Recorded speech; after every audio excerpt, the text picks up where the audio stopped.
It's a film with three brains. It's a film with three brains. It's a film with three brains. It's a film with three brains. It's a film with three brains. It's a film with three brains. Oh my god, you guys are freaks.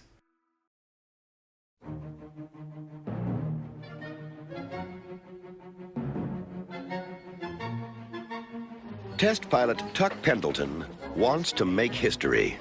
Supermarket clerk Jack Putter needs a vacation. Jack, you're late. That's not good. You know it's coupon day. Lieutenant Pendleton is about to be miniaturized, placed into this needle, and then injected into this rabbit. Rock and roll. But something went wrong, and Tuck's about to get a new destination. Inside Jack Putter. I'm in a man. Hello, can you hear me? I'm possessed! Now, Jack's got twice the problems, How you doing, Jack? but he's double the man. With Tuck on his side, Kick more accounts. in his gut, and on his case. You're not gonna back groceries all your life, are you, Jack? And only 24 hours left for Jack to get out of danger, so that Tuck can get out of Jack. Dennis Quaid, Martin Short. Give yourself a shot of adventure. Innerspace.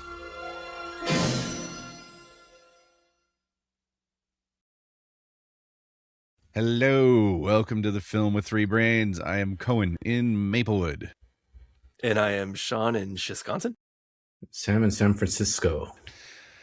The movie we're yakking about today is the 1987 comedy, sci-fi comedy, I suppose, soft sci-fi comedy, Innerspace. Soft comedy.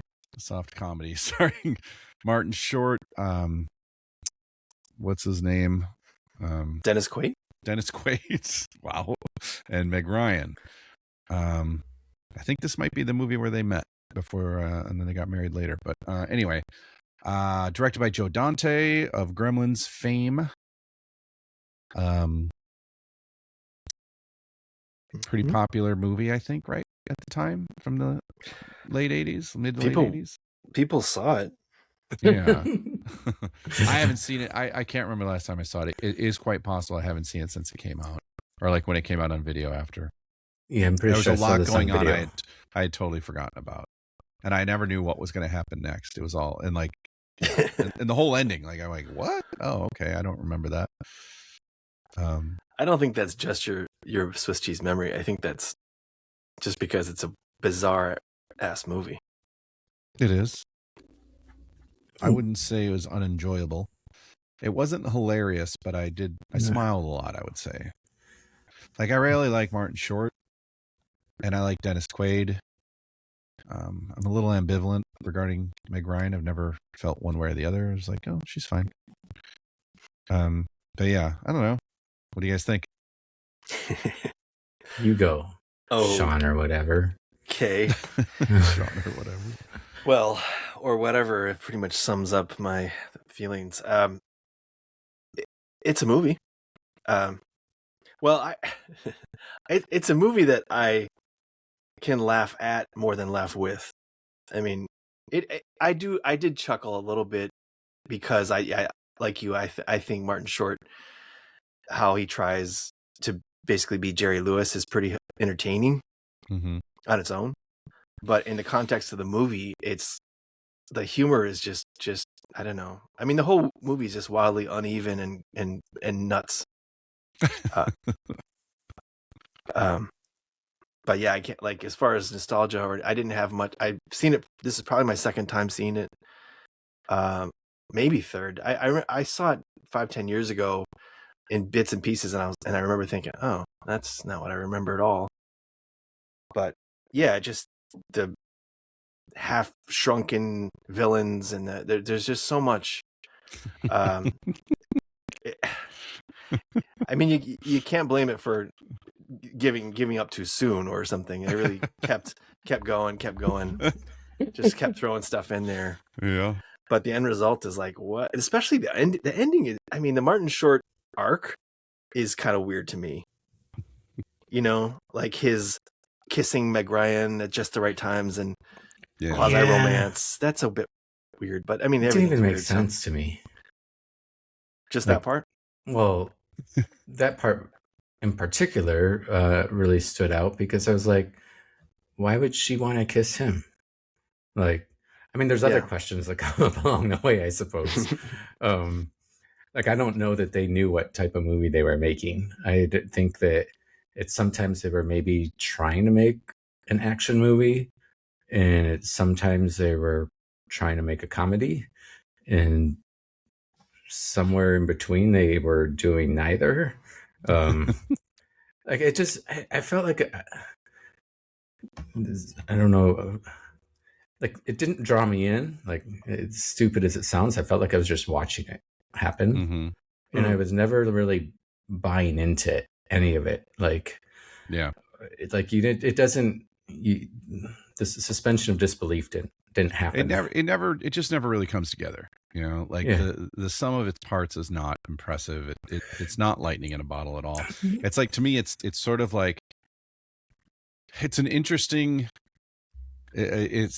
sort of like holding a mirror up to Gremlins and being like, this is what Gremlins would have been if it hadn't been lightning in a bottle. You know, for whatever reason, like something about Gremlins, which same director for our viewing audience, which is a horror comedy. You know, more horror than comedy, really. But I wouldn't even call it a horror movie exactly. But Gremlins just works. Like, for me, I love Gremlins. I've seen it recently, and it still holds up. I really enjoy it. I think it's awesome. The rules are strange and arbitrary, but whatever. But this, like, it just doesn't, like, it has no effect on you as a viewer, really, the way Gremlins does, for whatever reason. You know, sometimes it's hard to say. I enjoyed it, but I didn't like laugh ever. And I think I respect that they kind of went for it, you know, and they failed. And that's okay sometimes, I suppose. But yeah, like, I forgot how zany it gets. I forgot that his face changes into the other dude. Right. Which is one of the actually more amusing parts. Right. That was my favorite part. You know, like, I was like, okay, because I didn't remember this at all either. Yeah. And when that happened, I was like, oh, that's an interesting switch up. You know, like, right. And even the special effects for the time, I was like, they actually did a really nice job with that. Yeah. But I think that part of why it didn't work is they started off on the wrong foot. Like, it is completely pointless to have him be an alcoholic. Like, it doesn't come into play anywhere else in the rest of the movie. They don't even go back to it. He never even goes back to being like, well, I guess I'm quitting drinking. Like, nothing. Like, it didn't set up your hero as a hero. You know, like, there's other ways to show that he was a failure, but he didn't need to be a failure for this movie to work. You know, like, yeah, I think it's kind of important, though, that he be somewhat washed up. Well, that's fine, because the implication is that no self-respecting person would be doing what he's doing. Right. And that's fine to be washed up and to be a little bit crazy or wild or reckless or whatever. Yeah. But it's like, they're just not going to put an alcoholic into some capsule that has to fly around anywhere. Like, to me, I was like, why are you? Well, they do say no one else would do it. Yeah. Yeah, no one was crazy enough to do it. I just felt like, you know, give me something more for the hero. Like, you know, it wasn't funny. It was unnecessary. You can already have him be dysfunctional. You know, it's like, because I want to like my hero. Like, I want to show me that he's washed up at the beginning, but show me that he's still got it by, you know, which they do with the fight a little bit, you know, like, so I felt like the whole first scene wasn't really something that brings the audience into cheering for, you know, Tuck for Dennis Quaid. And from there, then you also have this hypochondriac. So it's like, you got these two characters who are like, what do I care about these guys for? You know, it takes a little while on that. I mean, I think they're both fine. They both did a good job acting. It's just this thing.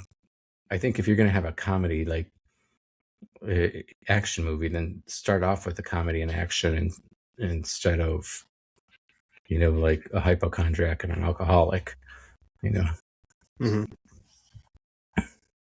I also think that they missed out a lot of opportunity with the comedy that could happen once you have someone inside you who can kind of control you. I was thinking more of like all of me type moments, things like that. Yeah. Right. Yeah. That I was like, oh, this is, there's so many little things you could do, that they didn't. They went for kind of too much like stereotypic action as far as like the hanging from the back of a truck. I was like, okay, this is, it's like Axel Foley, sort of thing. Yeah. Felt like those action sequences didn't really break any new grounds either. So if you're going to do them, then you need more comedy in them or something. Yeah. Yeah, totally. I mean, like Marty Short, he gets this bravado because Tuck is stimulating his adrenal glands, I guess. Yeah. I mean, at least initially, and then he thinks that's what's happening, and then he just gets courage because he's, which is fun. That's a very Disney thing. Yeah.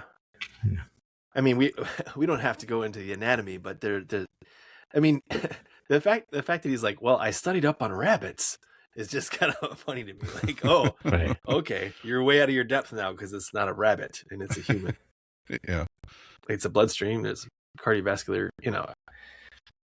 It just pops up wherever it's convenient to the plot. It's like, oh, I need to be near the optic nerve. Okay, great. He went from the butt. I think he got injected near his butt, and right to the optic nerve. Yeah. Yeah. He just back and forth all over the body, wherever he. I mean, that's not the only problem, but if you were taking it seriously, you'd have to scratch your head at some of the choices, I guess, or scratch something wherever he might. Well, that's the whole thing. Is if you're not going to take it seriously, which they weren't, then there should be more fun with it. Maybe it's the music. Like the Jerry Goldsmith score is fine. I mean, there's nothing wrong with Jerry Goldsmith. It's just that he doesn't like. He scored it like they were doing this heroic thing, and it's complete farce, especially at the end. I mean, it at least it gets to where it should have started at the end. I think it should have just started as farce, ended as farce. We go home and we just chuckle about it. But the beginning is just like, oh, he's patting his little ship, and he's doing all the diagnostic checks and stuff, and we're supposed to think he's like an astronaut basically, and that it just doesn't really fit with the rest of the movie, right? I mean, or is that a silly complaint? It's like a tonal thing, like the music doesn't fit the rest of it. Shifts too quickly. I mean, you're not wrong. I don't know. It needed a bit more whimsy. I'm going back to Gremlins. Like the theme music for Gremlins is so awesome. Yeah. And perfect. It's like playful, but also it's menacing. Like it's great. It's so good.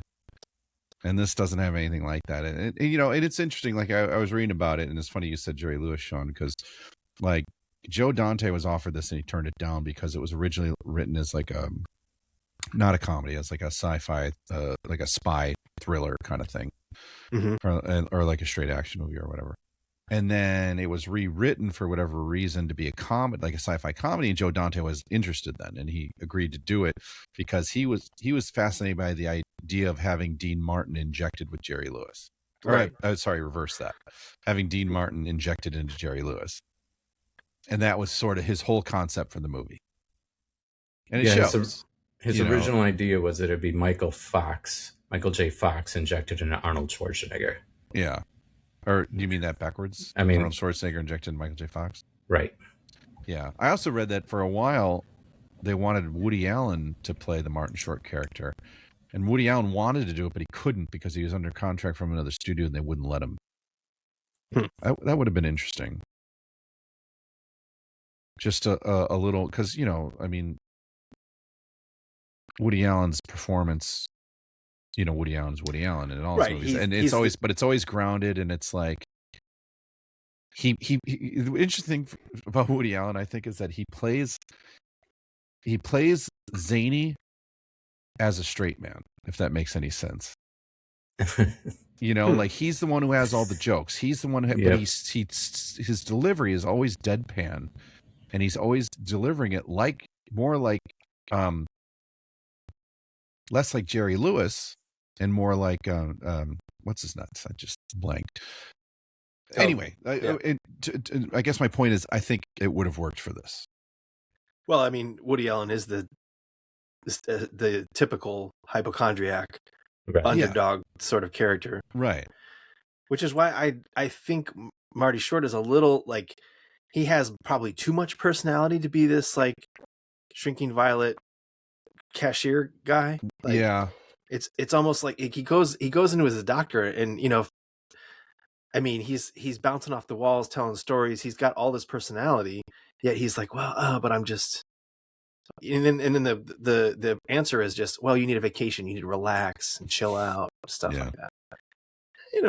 I mean, the premise isn't that bad. It's just every piece of it seems a little just weird. Like, you cast the cowboy guy. Yeah, I get the cowboy is the same build and height as Marty Short, so they can just kind of switch, dub the vocals and stuff. But like, what he's like is South American or something, smoking Cubans, and high tolerance for pain, which is important later.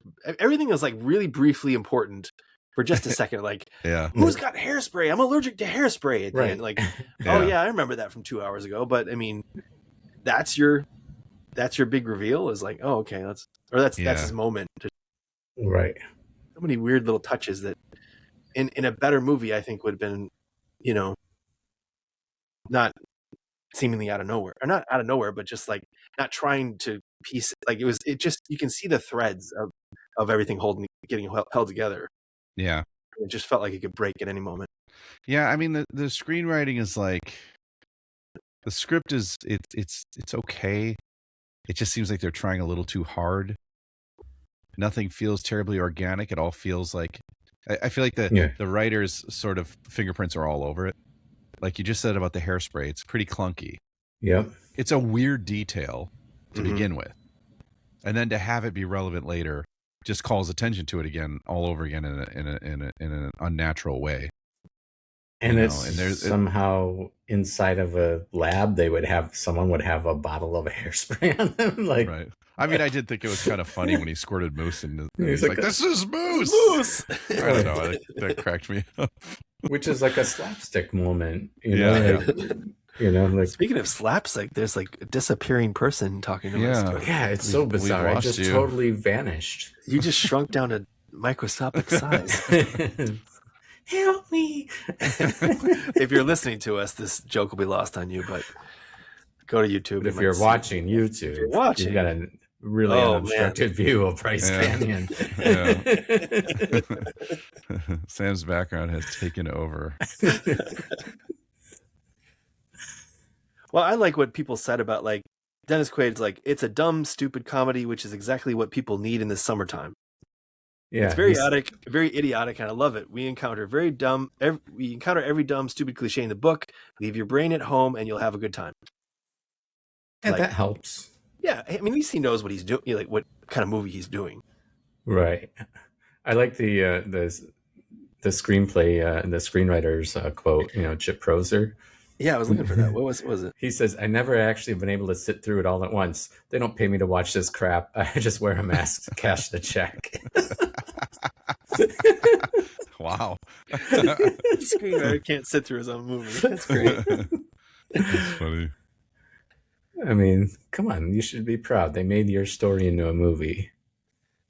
Well, Sam, you said the visual effects are good, and it actually won an Academy Award for Best Visual Effects, which is the only Joe Dante movie to ever win an award, or at least an Academy Award. Only film directed.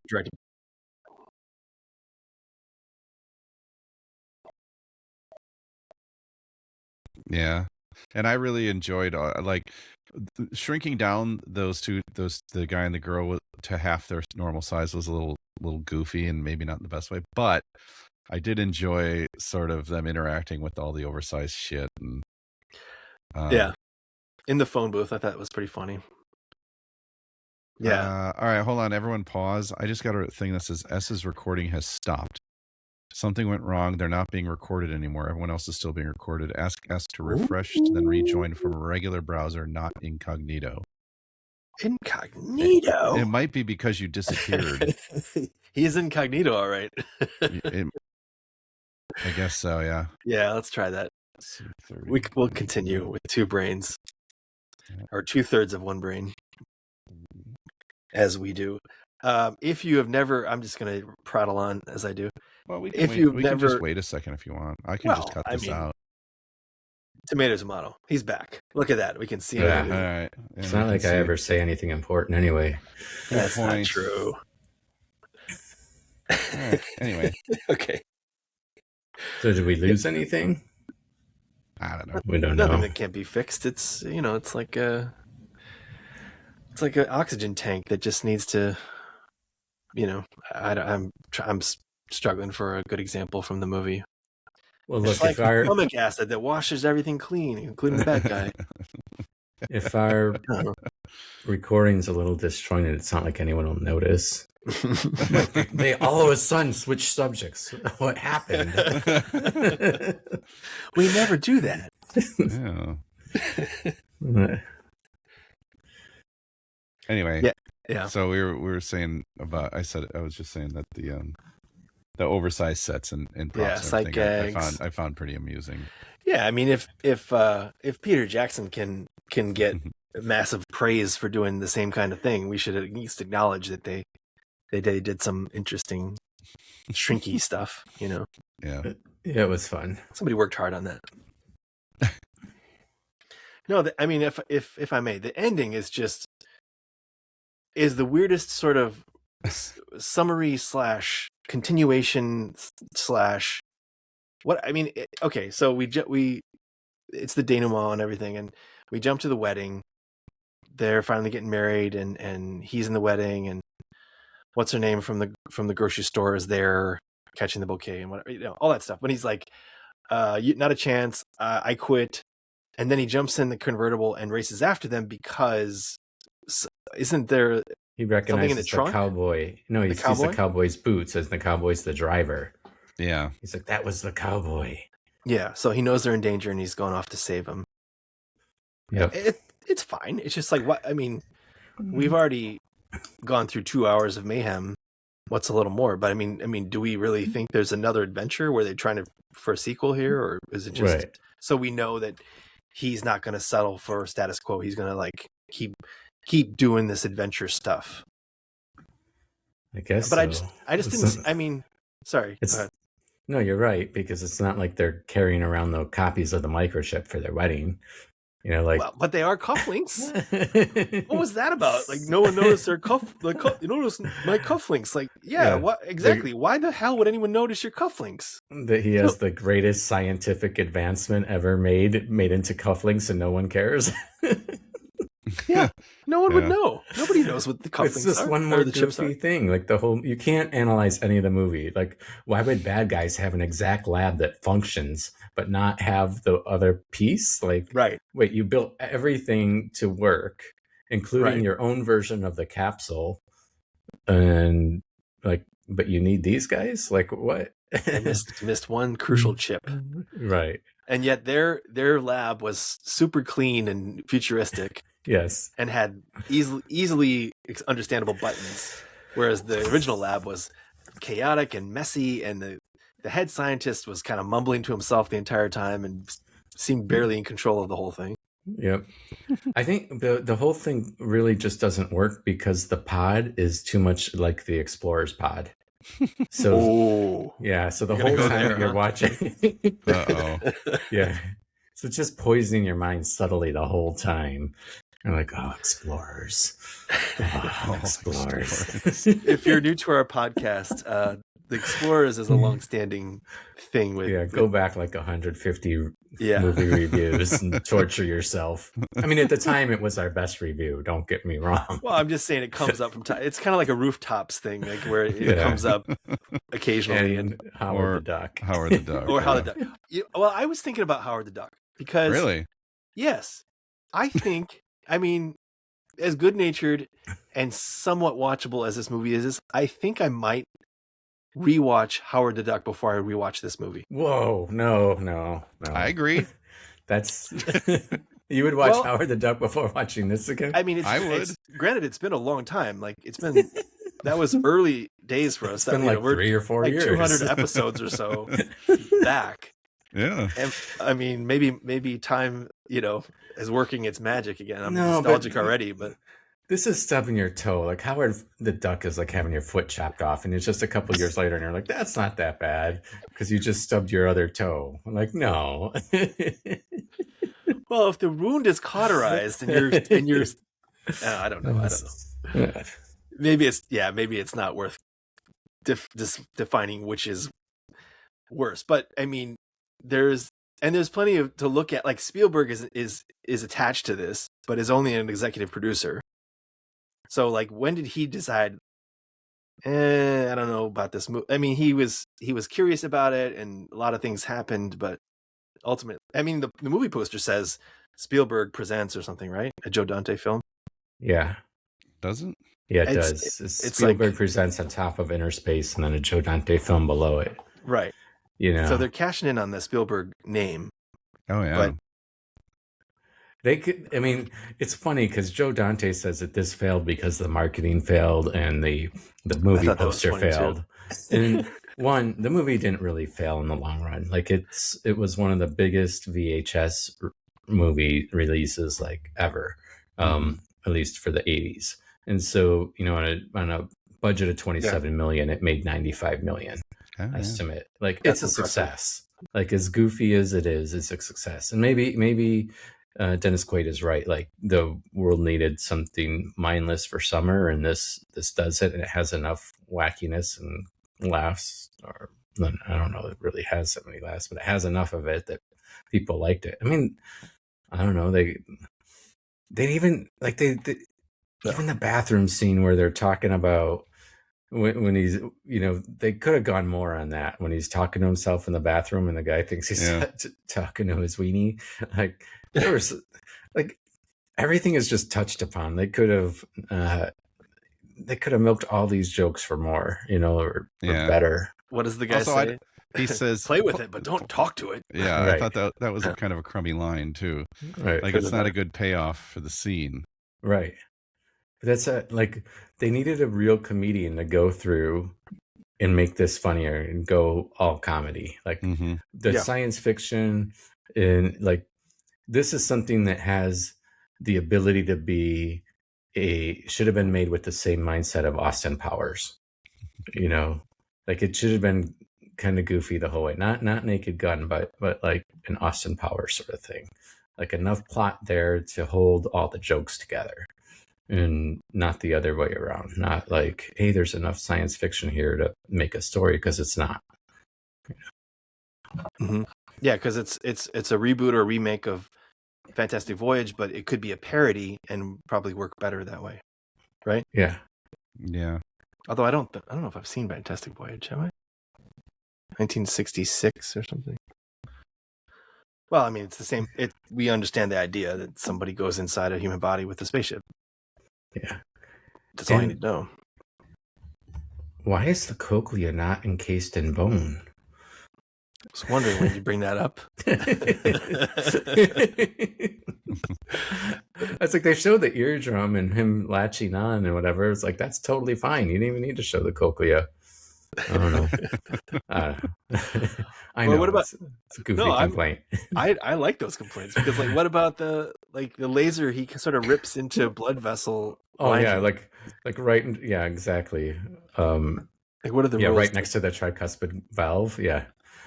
Yeah. Took the words out of my mouth. Yeah. Anyway, yeah, I was like, no, you can't cut a hole there. Right. Like that's like he's literally cutting a hole through the right atrium of the heart. Like, Did they even explain why that he couldn't go through the heart? Because the electronics would probably. I don't Hurt. think they say. they didn't. No, but that's the problem with this whole movie is that everything just hits you. All of it, like there's no, like most movies, like a horror movie or anything, sets up the rules of what he can and can't do inside that pod. You know, like we're just being thrown along, like here, you know, figure it out as you go. But it would have helped us to know, like, okay, some rules here. You can't touch stomach acid. You can't go into the heart. You can't, you know, like, Right. like whatever, like, you know, it would have added to it instead of these things just happening. Yeah. Yeah, we don't know what the mission is except Okay. getting in there. What? Sorry, one more thing. What sort of hitman has customized license plates? Who has personalized license plates? Who's a hitman? Doesn't seem very smart.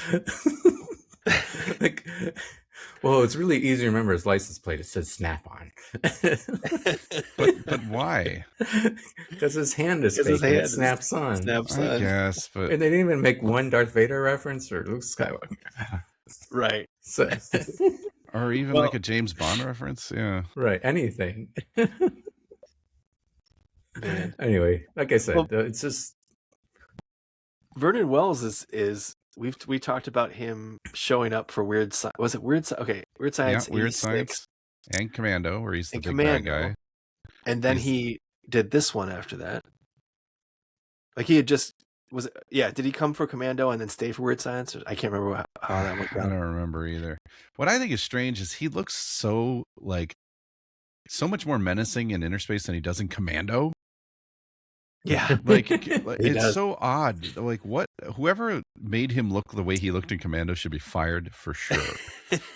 I mean, at this point, His that's so long baggy ago. fatigues. Yeah, and he's just like he's so out of shape, and he's got his weird little mustache. I mean, he looks like one of the Village people, and not menacing at all. And then in Innerspace, he looks quite menacing. Like I don't know, he's just It's kind of scary. yeah, Yeah. as well he should be. That's the whole point of his character. But yeah, I mean, he doesn't have a whole lot to do with Innerspace, but that's fine. Like, But I think he's scary because he doesn't talk. Yeah, he doesn't.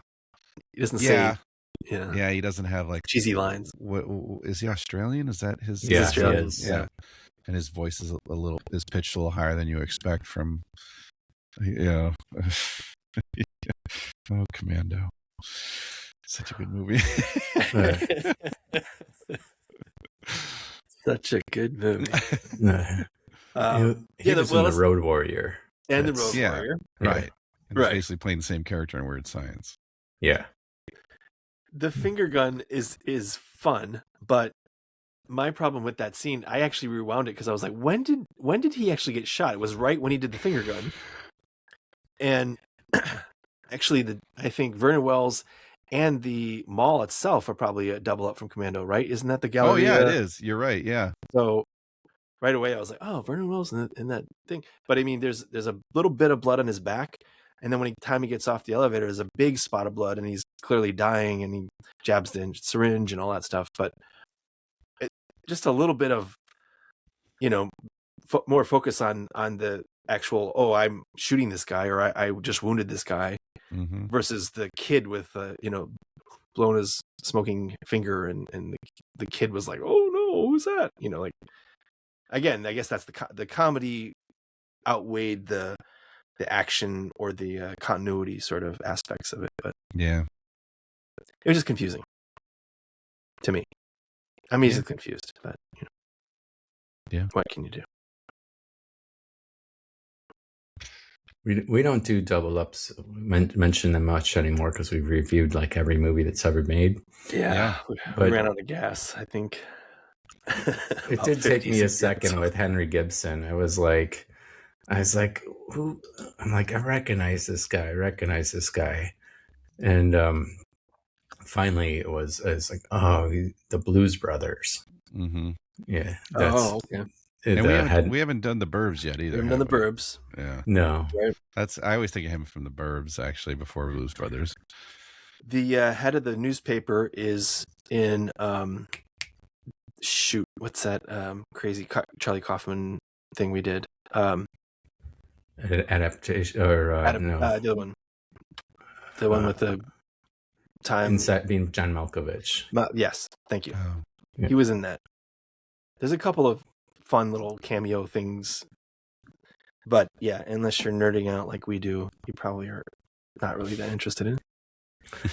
Yeah, that is one of the issues with our review here is that when we talk about Vernon Wells, no one else in the world knows who we're talking about. They're like, I think we you guys- explained Vernon Wells. Yes, we like you're jumped talking around about a bit. guy who had 2 minutes in another movie, Right. And we remember it, or you do, for some reason. Yeah, I don't even know how you remember all that stuff. Same with the cab driver in this one, Dick Miller. Dick Miller. Oh yeah. He's in a few things, including the Terminator and Gremlins. Mm-hmm.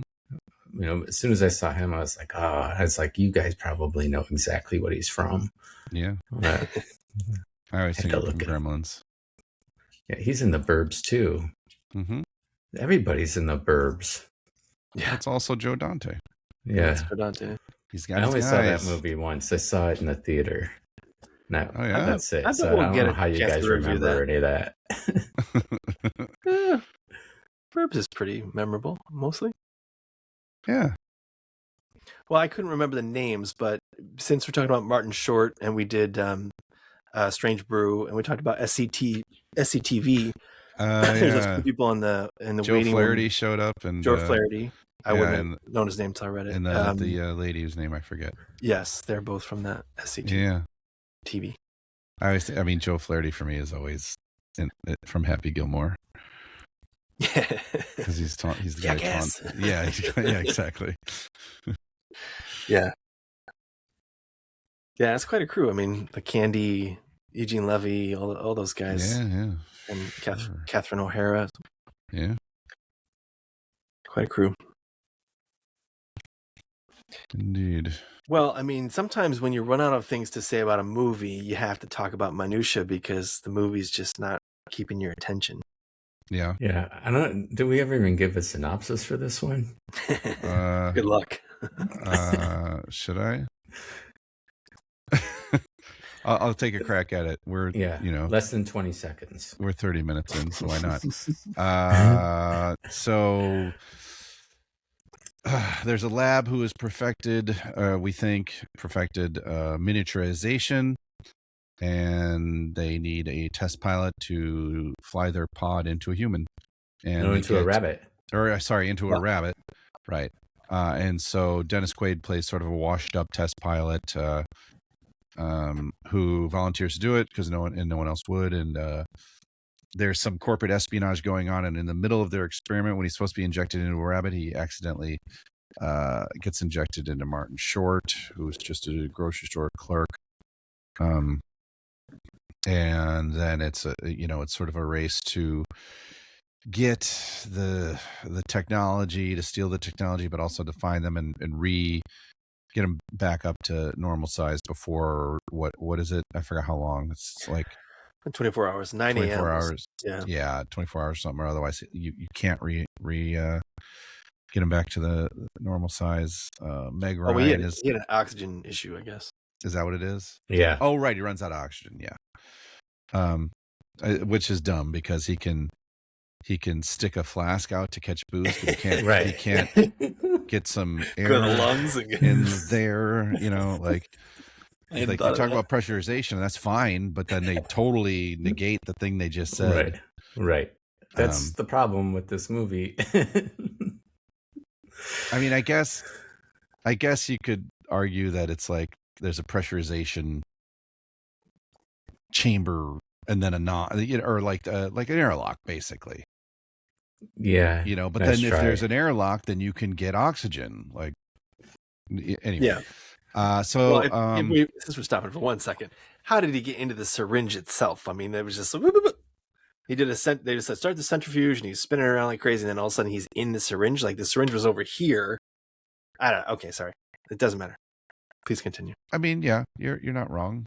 Later, they actually like go through the whole process of finding him and putting him right. Like whatever, it doesn't matter. Anyway, yeah. So there's a bad guy who they hire to like come and.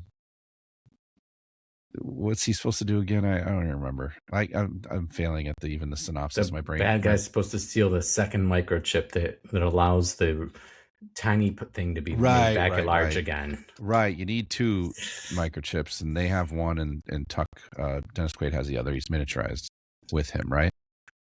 Something like that. Yeah, and then one of the bad guys gets miniaturized in his little coffin with arms and flies around, and yeah. I don't know. And then the good guys win, I guess. And it ends on a huge cliffhanger, which is weird, I think. Like, right? Yeah. After all that, I mean, yeah, I'm curious if I didn't read if there was I mean, was that just sort of a tongue-in-cheek ending to sort of, just sort of like ha ha ha, like the serials and shit from the 40s or whatever. Like their adventures will continue, and and then, right, and then it didn't for whatever reason, or did they really intend? I wonder if they really intended to make a sequel. Like, was there a plan? Was there a script? What happened? Like, I didn't read anything about it. I didn't see anything. According to people on Reddit, that it was deliberately done to set up a sequel.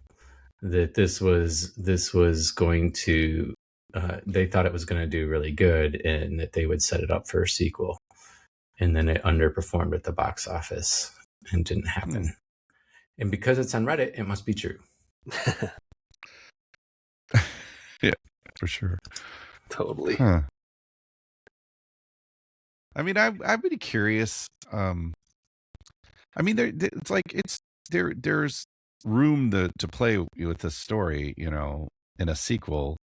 If they're gonna stick, do you stick with the miniaturization angle in a sequel? No, you got to get rid of that, I think. But I think you could. Well, I guess. Well, isn't that like that's how you get a Honey, I Shrunk the Kids? I mean, right. And you blow up the kids. You blow up the kid, and then he shrinks himself. And what else? How many were there? I mean, I think the first thing you would do with an Innerspace sequel is, if you're going to stick with the miniaturization, then you got to do like a role reversal or something where Martin Short gets miniaturized and put inside of Dennis Quaid or something. Right. Or they're together in miniaturized in a third party or whatever. I don't know. Like there's wiggle room there where you can sort of play with it. Whether or not it would be successful, who knows? I don't know. I mean, but I feel like I feel like there's ways to be clever about it. You said earlier Meg Ryan wasn't very noticeable, and I think that's in your synopsis. You didn't mention that she's a reporter, which is kind of doesn't really help the plot. It just sort of makes it more confusing because she goes along with it because, this guy is he's driving Tuck's car and wearing his jacket, and she's sort of curious as a reporter, and then just gets wrapped up in it, but really has no clear. I mean, she freaks out a little bit, but she doesn't like try to get out of it. She just sort of keeps going with it. But as far as the reporter, like, she barely seems to worry about a story or a deadline. Right. It's not really. It's just a thing. I think it'd be a lot more interesting if she had no romantic connection to Tuck and she was just a reporter. It would make more sense, I think. Or if she knew him, maybe. Yeah. Or they hadn't. Yeah. Sorry. Yeah. Or I don't know, whatever. But she was like a Lois Lane type, like this really driven, dogged reporter who will stop at nothing to get her story and becomes part of the plot, as a result. Whereas I guess she does, but I don't know. Yeah, you're right. She doesn't really talk about her story much, and she doesn't act like a reporter. Well, and the way she comes into it is like she's there at the party. At the beginning we see him drunk and he's fallen all over everything, and she takes him home, and then she's like, I'm gonna leave, and then he's drunk and he kind of coaxes her into staying the night. And then she's like, okay, well, now I'm done with you. I'm leaving. And he's like, what? I got a little drunk, you know. And it was just like a weird way to understand that they're in a relationship, because at first I was like, oh, okay, she's a friend. She's taking him home. Oh, okay, she's maybe. I mean, it doesn't really matter. But the end, because we don't really deal with his alcoholism, but he survives, I guess. So she's just happy to see him. And then a couple months later, they get married, and it's all happy. It's all hunky dory. It's just like where is their relationship started, and what changed, other than him shrinking down and surviving and getting out. Yeah. But I don't know. Oh. All right. What are we doing next? Are we ready to move on? Just real quick, apparently, I mean, behind the scenes, there was a lot of sort of casting options. A lot of people considered, and sort of people attached and moved on. But one of the ones, of course, was Rick Moranis was considered to play Jack Putter. Who would have done great. Mm-hmm. Yeah. And you mentioned Woody Allen. Was there other interesting ones, or there was a lot regarding Meg Ryan's character. There was a lot of women considered or who wanted to do it. Like everybody, yeah. Ted Danson wanted to play Tuck, but he was committed to Cheers, and he couldn't. Warren Beatty was first offered the role of Tuck, but due to ongoing production problems with Ishtar, couldn't do it. Ishtar. Yeah. I love Ishtar. Well, okay, let's just quickly, since we're tidying up here, the fact that Rotten Tomatoes, I mean, it doesn't have a lot of critic reviews, but it does have mostly positive critic reviews, like 88%, which is bizarre. Yeah, surprisingly Roger high. Ebert was one of its supporters, like 3 out of 4 stars. And if you just do a little Google like AI, it's like, yes, Innerspace is absolutely worth watching. It blends an absurdly fun premise with spectacular and still impressive practical visual effects that earned the film an Academy Award. If that's your takeaway, well, right? But no, I'm not saying that's the AI sort of synopsis, or that's the AI was listening to us. It's just repeating what we said earlier this review, right? But I mean, that's garbage. That's everything garbage. We say too. Right, but we said that. You just called our review garbage. We're tongue in cheek. We're not being like, they're not being tongue in cheek. People actually liked, and I looked at a few comments, and it was like, yeah, I loved this movie. It was so fun. It would be fun if you were 12, or if you're remember when you watched it when you were 12. Yeah, right. But I mean, we're not in that camp, I guess, because maybe we just didn't appreciate it when we were young. Maybe we'd feel a little different because we were 13. Because that makes difference. I'm just saying, like, this is a turd of a movie. The audience is like 66%, which is closer to where I was thinking. Like, watch it if you want. I'm not saying it's the worst thing you'll ever see, but I don't. I mean, it's over 2 hours long. It's very safe, though. Is that it? Because it's safe? No, I'm not saying that that's the reason, but I'm saying it's like, if you were a kid at that time, you could have a 10-year-old watch this movie and they would be amused. Like it's like, especially now, like it satisfies the ADHD generation. Is Innerspace a kids movie? Innerspace is not considered a traditional kids movie. Well, kids aren't traditional anymore. I mean, my kids watched it with us and they liked it. They liked it. It's got some slapstick. It's got some things. Yeah. For kids, I get it, but I mean, I don't know for you, but I disappeared again.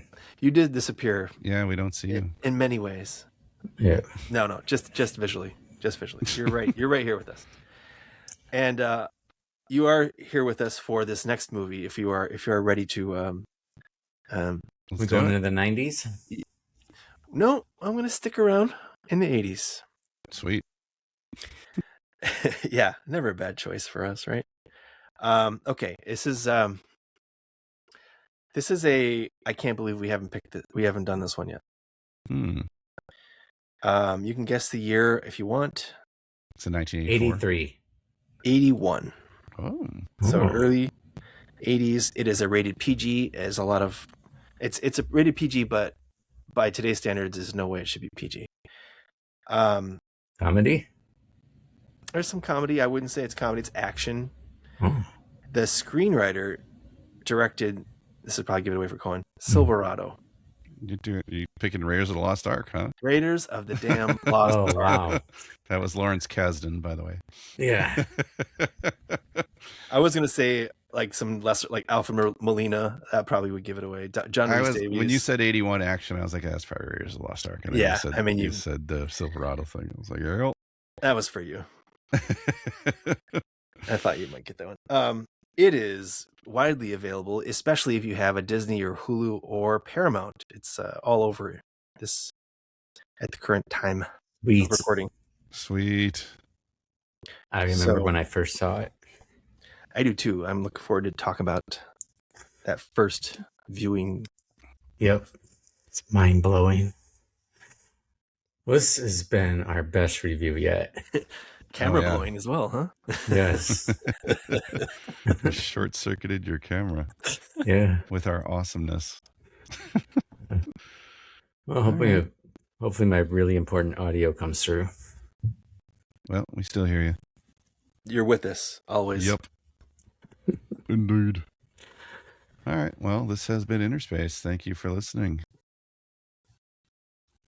Yeah. Keep it real, folks. I need a sign off here from the mystery man, though. All right, that's enough movie buff. I'm out. It's official. Bye. See ya. It's FM with 3 brains. Your shrunken junk is flunking.